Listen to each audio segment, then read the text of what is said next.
What's going on, guys, and welcome back to another episode of Military Cashflow. And today we're going to be talking about how I manage my time. A lot of people have been asking me this lately. It's like, Mike, you got your hands in everything, bro. You're doing YouTube, podcast. You have the real estate team. You have real estate investing. You're a loan officer now. You was working on getting your degree, and now you're working on your CCIM. How the hell do you manage it all? I'm going to be honest with you guys. It takes a lot of coffee. Right? No. But seriously, before we get into this episode, we're going to talk about the breakdown of what I actually do to manage my time. And some of it may seem fairly simple to you, right? But some of it is just the way that we utilize some of these tools and things of that nature. So without further ado, we're going to get right to it. But obviously, before we get started, you have to hit the subscribe button, the like button. You got to share this content and all that other good jazz. But without further ado, let's get to it.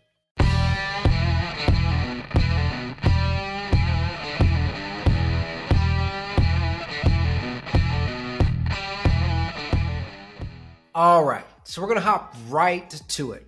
How is it that I can actually manage my time? And to be quite honest, guys, there's really only 3 things that I focus on to really improve my time management skills. So the first one is I'm actually leaning on tools a lot. Now, what do I mean by tools? It's none of that fancy stuff where you have to go out and download an app or get a virtual assistant, although that's a way to kind of elevate for sure. Really, it just boils down to a calendar. And before, I oversimplify it, I literally do live and die by the calendar, right? So if it's not on the calendar for me, then it does not exist, period. And it allows me to say no to a lot of things because if there's no space on the calendar to entertain that, then I just can't entertain it, right? And now with that calendar, I go a little bit deeper. Okay, I do go a little bit deeper. I like to color code, so at least I know what the categories are.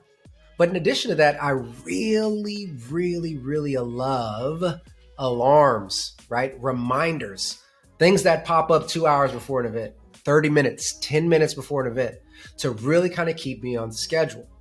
I consider that calendar to be somewhat of like my personal assistant. And now, guys, I'm not a very tech savvy person.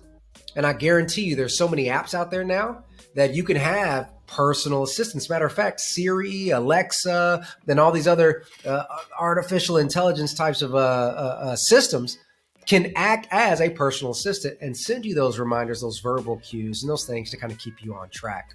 So again, without oversimplifying it, I do highly rely on tools to keep me on track. Now, just because I have the tools, that's fine, that's great.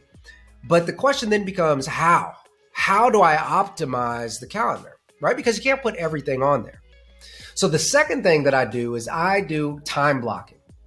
Now, many people have heard of time blocking in many different ways. And a lot of times it gets very overcomplicated and convoluted. And they say, hey, look, from 9:30 to 9:45, I have to have breakfast. From 9:45 to 10:15, I have to do cold calls. From 10:15, so forth and so on. Right? I can't live that way.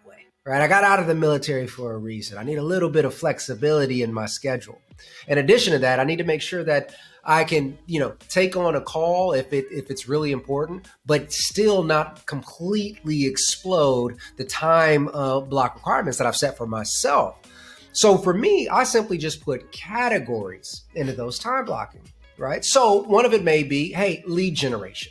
Now, lead generation is just that. It's lead generating leads for the business, whichever business I choose to prioritize, but for that set amount of time. So let's say it's a 3-hour block. Well, I can use that for Facebook. I can use it for Instagram. I could use it for cold calling if I so choose. I could use it for filling out mailers or simply just paying for mailers to be automated and get sent out because those are all lead generation activities. Right? So understanding that time blocking allows you to focus on whatever task is extremely important to you, but it doesn't confine you to that you must do this by this time, because above all, that just becomes frustrating and defeating over time when you can't get those tasks done, right? And so the third and final thing for me, and I've kind of alluded to it before, but it's prioritizing. You will be surprised at how much you can get done when you simply prioritize what tasks need to be done for the day. And so the way I look at it is I'll wake up in the morning, And although I do write my task out the night before, I wake up in the morning and I say, okay, out of all the tasks that I need to complete, which ones are going to take priority for me? And if I can get 3 out of 20 things done, but those 3 things are extremely important, well, I can be much more productive than the average person by focusing on those big 3 blocks. Okay. So guys, that's truly it. It's tools, it's time blocking, and it's prioritizing. I know this was a quick episode, but again, not to take anything away from it and not to oversimplify it, because it's all about how you use these tools that truly determine how efficient you'll be. So that was it. That was my quick 3 tips on how I actually manage my time. And hopefully you guys found value out of that. And if you did, you already know, you got to hit the like button, you got to subscribe, and you got to share the content and let us know what other content you'd be looking for as well. Until next time, this is Mike Glaspie signing off.